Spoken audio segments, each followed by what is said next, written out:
हाय, hello, नमस्कार. It's संपदा स्टाईलच्या new व्हिडिओमध्ये तुम्हा सर्वांचं खूप खूप स्वागत आहे. आज मी तुमच्यासमोर घेऊन आले एक असं मॉइश्चरायझर जे तुमच्या नाईट स्किन केअर रुटीनचं परफेक्ट पार्टनर बनू शकतं. आणि ते मॉइश्चरायझर आहे डॉट अँड कीचं ceramides and hyaluronic barrier repair moisturiser. हे मॉइश्चरायझर ड्राय स्किन आणि combination skin with normal oil प्रोडक्शनवाल्या स्किनसाठी चांगला ऑप्शन आहे. ज्यांची स्किन ऑइली आहे किंवा ॲक्ने प्रोन आहे, शिवाय ज्यांची combination skin excessive oil produce करते, अशा स्किनवाल्यांना हा सुटेबल ऑप्शन नाही आहे.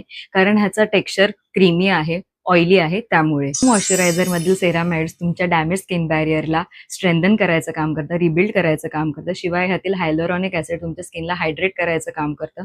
तुमच्या स्किनला डीपली नरिश करून एक्सेसिव्ह जो ड्रायनेस आहे किंवा इरिटेशन आहे स्किनवर, तर ते रिड्यूस करायचं काम हे मॉइश्चरायझर करतं. कोणताही आर्टिफिशियल फ्रेग्रन्स नाही आहे. शिवाय हा तुमच्या पोर्सना सुद्धा क्लॉग करत नाही. त्यामुळे ड्राय प्लस सेन्सिटिव्ह किंवा कॉम्बिनेशन प्लस सेन्सिटिव्ह ज्यांची स्किन आहे त्यांच्यासाठी सुद्धा हा चांगला ऑप्शन आहे. But safer side me suggest करेन की तुम्ही कोणतेही प्रोडक्ट वापरायच्या आधी पॅच टेस्ट नक्की करून बघा, जर तुमची स्किन सेन्सिटिव्ह आहे. आणि ह्याचा फॉर्म्युला लाईट वेट नाही आहे, थोडा ऑइली आहे. त्यामुळे हा एव्हरीडे मॉइश्चरायझर सारखं तुम्ही ह्याला यूज नाही करू शकत, कारण का हा तुमच्या स्किनला नाहीतर हेवी फील देऊ शकतो. पण नाईट स्किन केअर रुटीनसाठी हा परफेक्ट ऑप्शन आहे. हे मॉइश्चरायझर तुम्ही नक्की यूज करून बघा आणि तुमचे रिव्ह्यूज मला कमेंटमध्ये नक्की सांगा. नेक्स्ट व्हिडिओमध्ये मी oily skin and combination skin with excessive oil अशा स्किनसाठी कोणतं मॉइश्चरायझर युजफुल ठरेल हे सांगणार आहे. शिवाय तुम्हाला आजचं हे डॉट अँड कीचं बॅरियर रिपेअर मॉइश्चरायझर जर परचेस करायचं असेल आणि लिंक हवी असेल तरी मला कमेंटमध्ये नक्की सांगा.